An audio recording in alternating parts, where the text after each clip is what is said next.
I used to think grief and gratitude kept to their own neat rooms, that sorrow belonged to funerals and joy belonged to weddings, and the two would not mix if I behaved properly and paid my bills on time. Then my daughter telephoned from New York at around 7:15 p.m. one warm evening, while the last light washed the blue mountains gold and the breadfruit leaves clicked in the wind. My name is Lorna Bennett, 75 years old, Kingston born and raised, and I was sitting on my veranda with hibiscus tea cooling at my elbow when I heard the news that set everything in motion. My only daughter, Michaela, had accepted a proposal from a man I had met twice, a well-dressed attorney named Daniel, with a smile trained to reassure juries and a gaze so polished it reflected everything and revealed nothing. Joy arrived first, bubbling and loud, but it was followed by another sound, softer and heavier, when Michaela explained the expectations that came with joining Daniel's family. They were very proper, she said, very traditional, and they favored spectacles that announced status like brass bands. The wedding was reserved for the Waldorf Astoria, and all the orchestra of elegant traditions would cost $80,000. She had already placed a deposit from her savings and could not secure the rest. I remember how the neighborhood rooster punctuated the silence that followed. I remember how a number can be both simply a number and an earthquake. I stared at land that had held 4 generations of footsteps. My grandmother's cane rows, my mother's chickens, my own children's mango tree scabs, and I understood the math of love is sometimes subtraction.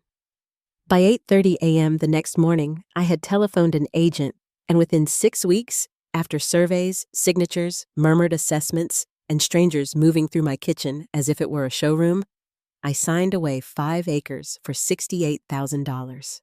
I told myself it was a bridge into my child's future, and I told Michaela not to protest. I did not tell her about the single room above Miss Johnson's shop that I rented, where the bathroom was at the end of a hall, and the walls carried every neighbor's midnight quarrel. I purchased a ticket that crawled through 2 layovers, and by the time I stepped off the final flight in New York, at about 6:20 p.m. the day before the ceremony, my knees were shouting, and my eyelids felt like full suitcases. Michaela's smile at the airport was bright as a new coin, and for a fleeting moment, I believed every sacrifice had landed exactly where it should. She settled me in a modest hotel in Queens and promised to send a car by 2:30 p.m. on the wedding day. The driver would bring the dress she had chosen. When I unzipped the garment bag, I found navy fabric plain as a hush, a dress designed to assist the wearer in disappearing. I wore it anyway. I told myself restraint is another language for elegance, and that mothers do not compete with brides. The Waldorf glimmered like a story you tell to strangers, all marble echo and floral perfume, and I allowed a woman with a clipboard to guide me past shining ballrooms and toward a corridor where plaster surrendered to concrete. Fluorescent light replaced chandeliers, and the odor of sautéed butter surrendered to bleach and metal. She indicated a folding chair behind 2 rolling bins at the kitchen service entrance and said my assignment was K1, as if letters and numbers could explain why the mother of a bride should listen to a wedding like a radio play. I asked her to confirm, and she nodded the way someone nods when a door must stay closed. I sat. The ceremony lifted like music I could not see. A kitchen worker apologized for bumping my knee with a dolly. It occurred to me that the word proper wears many faces. When the applause arrived with the kiss, something inside me loosened and slid like a plate in a cabinet. I remembered the mango sap on my daughter's hands when she was little and the way she whispered about thunderstorms, and I wondered how a life could travel so far that a mother becomes invisible. A server brought a paper plate later and said someone had asked that I be fed. Cold chicken, stiff vegetables, a roll that tasted like sleep. I ate because hunger does not ask where dignity went. I waited because sometimes waiting is the only power left. When Michaela finally found me close to 10 p.m., her face moved through confusion into a knowledge that hurt to hold. She said the coordinator had misread charts.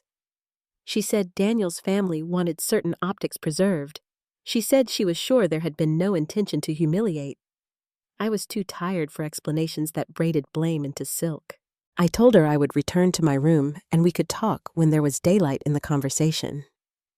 I walked out by myself, unseen by the last half-dozen guests finishing their coffee, and I rode back through the city wondering what the price of belonging had purchased. In the morning's gray quiet, long before 8 a.m., I began the exercise of packing with the care of someone wrapping an injury. A knock arrived with the day itself, and it was Michaela in an oversized sweater with mascara like rain at the edges, asking me not to leave. I let her in with the calm of a person who has already decided to keep her voice steady no matter what words come. She took a breath and spoke without embroidery. In the effort to be accepted by new in-laws who measured worth in refinements and pedigrees, she had traded plain kindness for presentation. She confessed how she had wanted to convince a room that she belonged and how the arithmetic of that hunger had subtracted me, not because she didn't love me, but because fear makes bargains generosity refuses to sign.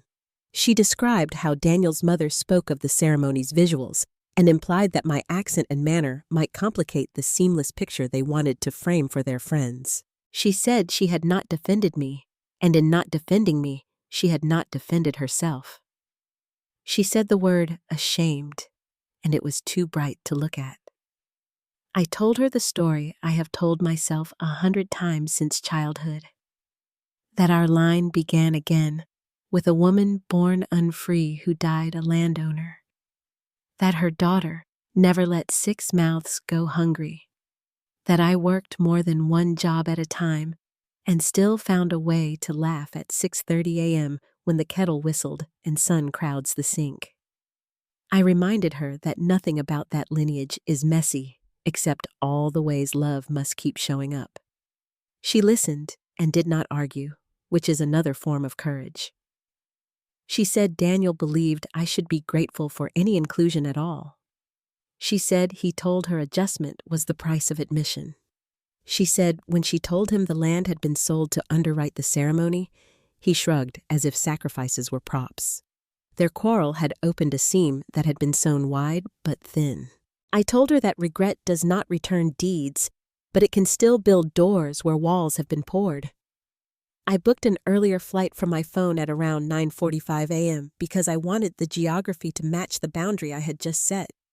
Before noon, we sat quietly and let the air do the work that words could not. When she left for a brunch she could not avoid, I lay on the stiff hotel bed and stared at the stippled ceiling, counting the ways a mother can be both anchor and sail. By 3:10 p.m., I was seated at the gate and watched people wheel lives that fit overhead compartments. In the gentle hum of that terminal, I decided to treat the previous night as a diagnosis rather than a verdict. The plane carried me back across weather and memory, and by the time I reached Kingston late in the evening, I could name my loss without wearing it like a badge. In the following days, I returned to my small room above Miss Johnson's shop, set my alarm for 5:45 a.m., and walked to the market as the city stretched its back. I bought callaloo and Scotch bonnet and let my hands remember their good work. I watered the hibiscus in a battered tin and phoned friends who know how to sit with silence without decorating it. A week later, at about 7:00 p.m., Michaela called to say that Daniel's affection felt like a mirror angled toward his world alone. She sounded tired in a way that did not come from lack of sleep, but from surplus pretending. I said I would not push, and I would not pull. I said I would answer every call, and I would not advise unless asked. If she chose the marriage, I would learn to live in a new shape. If she chose herself, she would not do it alone. In the second week, I stopped counting how many times humiliation tried to rename me. Instead, I started to track the steadiness of my breath while sweeping a narrow floor. News arrived in flares after that.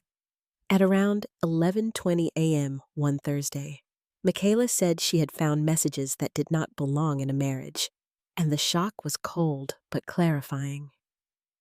Her hurt was not theatrical. It was the quiet kind that finds a chair and sits without speaking. She said Daniel believed discretion solved everything, and his family treated indiscretion as an inconvenience to be repackaged with the right florist. She went to work, held her head up, and did not tell anyone who wasn't a lawyer or her mother. I kept my sentences short, so hers had room to breathe. In the evenings, after 7 p.m., we traded what we each could carry. She met with counsel, gathered what needed gathering, and did not confuse speed with wisdom. When the annulment became possible, it was not a victory parade. It was a small, clean room with a door that opens and closes properly. 3 months after the wedding that had used the kitchen door for my entrance, Michaela arrived home with a single-wheeled suitcase and the look of someone both relieved and ashamed to need relief at all. We did not celebrate. We cooked fish tea and folded laundry and spoke of rent and groceries as if steady exchanges could stitch unraveled pieces. She slept late the next morning and woke around 9:10 a.m. to birds that do not perform on command, and I watched her shoulders come down 2 inches when she realized nobody would grade her softness. She had arranged to consult remotely for a handful of clients and to pitch a new service to Caribbean companies who wanted to create marketing that translated across borders without losing soul. Her laptop lit the small table by 6:55 a.m. each workday, and the quiet concentration that once fed a foreign office now fed her own ideas. Meanwhile, I did what older hands often do when time returns. I planted a shallow garden in borrowed pots, repaired a hem, sorted photographs into stories for future little ears. On Sundays, we walked to church side by side, and she did not wince at her accent in the hymns. On Tuesdays at 6:20 p.m., we took a cooking class run by 2 church ladies who measured spice the way surgeons measure margins, and Michaela learned to season by listening. It was not all gentle. I had to look at the part of me that believed sacrifice guaranteed appreciation, and then admit life does not honor contracts it never signed. She had to face the part of her that signed up to be approved by a room that did not know her grandmother's name, and it was hard to forgive that appetite. We argued, then returned to the table with contrition, then argued again. One afternoon, around 3:45 p.m., I found her crying at the sink, as if someone had told her the water was finite, and I discovered how grief changes shape but not volume. We practiced the skill of not panicking at that sight. Time did the rest of the work. Time knows how to do when it is not interrupted by epaulettes and chandeliers. When her first independent contract landed, branding for a regional startup that wanted to enter North American markets, she created a timeline and a budget and placed both on the refrigerator like the report cards of old. When the check arrived in words rather than numbers, it carried a meaning beyond currency. We went to the sea at 7:30 a.m. on a Saturday and watched gulls argue with wind. Michaela said the phrase coming home and did not mean only geography. That night, without ceremony, she moved a stack of boxes from her old room into my small one and arranged our lives as if we were learning to dance without stepping on each other's toes. The simple things became sacramental again. Papaya with lime at 8:05 a.m., 2 hands sorting time, the clean fatigue that follows sweeping a floor well. In those domestic minutes, I began to understand that the opposite of humiliation is not pride, but belonging. The months unfolded the way banana leaves unroll. Slow, green, and insistent. When the annulment concluded, Michaela did not frame the papers. She tucked them away and walked forward. She met a history lecturer named Marcus at a public talk on Caribbean archives one Wednesday around 5 p.m., and their first conversation ran long into event staff stacking chairs. Their courtship did not hurry. He asked questions that assumed she had interior rooms worth visiting, and listened as if listening were a specialized craft. He had a laugh with no audience in it, and he disliked the idea that worthy things require imported accents. There was affection, and there was caution, and both were welcome at the table. Work found its stride. Michaela taught mid-sized firms how to speak to markets without imitating a voice that wasn't theirs. She traveled short stretches, always returning on flights that arrived before 9 p.m. because she liked to be home while the crickets tuned up. She named the business Mango Line Consulting because the path from tree to kitchen has always been part of our family's genius, and the smell of ripe fruit on a warm afternoon can do more for morale than any memo. We invented new rituals. On Fridays at 6:10 p.m., we dropped plantain slices into oil and argued about the correct level of crisp. On the first Sunday of each month, we visited the old churchyard where our people rest and read the names aloud so that children not yet born will have the sound ready when they need it. Sometimes grief arrived with its tin cup and asked for attention, and we did not refuse it. Healing left evidence. One morning, I woke at 5:40 a.m. and realized I had slept through the night without replaying the clatter of a rolling bin. I took it as a milestone and did not announce it because not every victory wants a chorus. When Marcus asked Michaela to build a life with him, he did it without theater. He brought her to a small hill that overlooks palms and city lights and said he had found a house that wasn't fancy but had room for a study, a mother, and mango trees. He said he would never arrange a scene that required her to amputate any part of herself to fit. She said yes, with her eyes brimming, but steady. They planned a ceremony that would not need permission from men who collect pedigrees. The old church welcomed the idea without fuss. Women who had known Michaela since she was a dust-kneed girl pressed fabric between ironing boards and time. The menu was drawn from the hands that have fed us for years. The decorations could be named without a florist's Latin. Bougainvillea, croton leaves, caladium hearts. The dress was altered from my mother's wedding gown and fitted anew to a modern back and shoulders, and when Michaela walked in it, she looked like a story that had remembered every chapter. I sat in the front pew in a blue dress we chose together and did not apologize for the tears that kept occurring to me. During the reception in the community hall, there were speeches that told the truth without breaking any bones. Michaela thanked me without turning gratitude into a currency exchange. She spoke of love as a practice, not a performance, and said that the most extraordinary kindness she had ever received was permission to return to herself. I watched the two of them sway to a song chosen for rhythm rather than reputation, and I felt the muscles in my jaw loosen for the first time in longer than I will admit. Humiliation had not been the final chapter. It had been the hinge. Life did not distribute miracles like party favors after that, but it became durable the way well-mended clothes are durable. Michaela and Marcus built a home just outside the city on a parcel that caught good morning light, and they paid for it in installments that made sense instead of announcements. They planted 2 mango trees to keep promises to childhood and to future children, and set aside a corner of the yard for herbs that insisted on returning after every rain. They named their daughter after my mother and their son after my late boy, and in the evening, around 7:15 p.m., those children asked for stories about women who braided strength into ordinary days.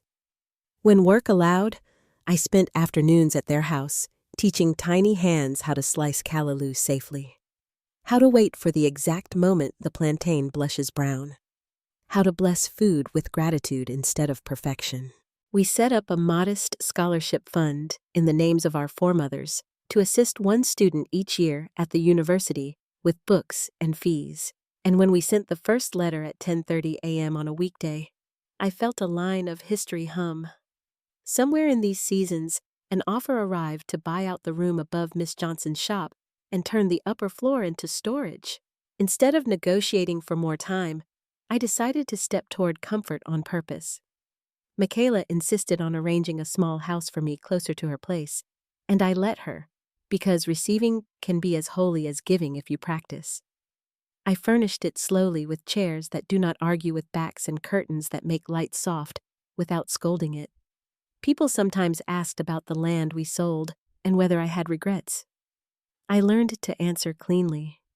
Regret and gratitude can live in the same room if you give them chairs. I would have preferred to keep the acres. I am still glad my daughter is not in a marriage that starved her. Both statements can be true without burning down the house. And yes, I visited the Waldorf again, in a way. A client of Michaela's invited her to New York for a conference and asked if I would join as a guest. We walked through the lobby one afternoon around 2:00 p.m., past polished brass and gleam, and stood quietly where I remembered being escorted toward the service corridor. The carpet was the same indifferent red, and I felt a flicker of the old sting. But it did not claim me. We went for tea at a place down the street where the waiter smiled without calculation, and that felt more like victory than any formal apology would have. When the children asked about New York later at 8:40 p.m., I told them it was a tall city with windows that liked to look at themselves. They laughed without knowing why that sentence satisfied me. The lesson I kept returning to was not an embroidered proverb. It was a simple sentence that wanted dirt under its nails.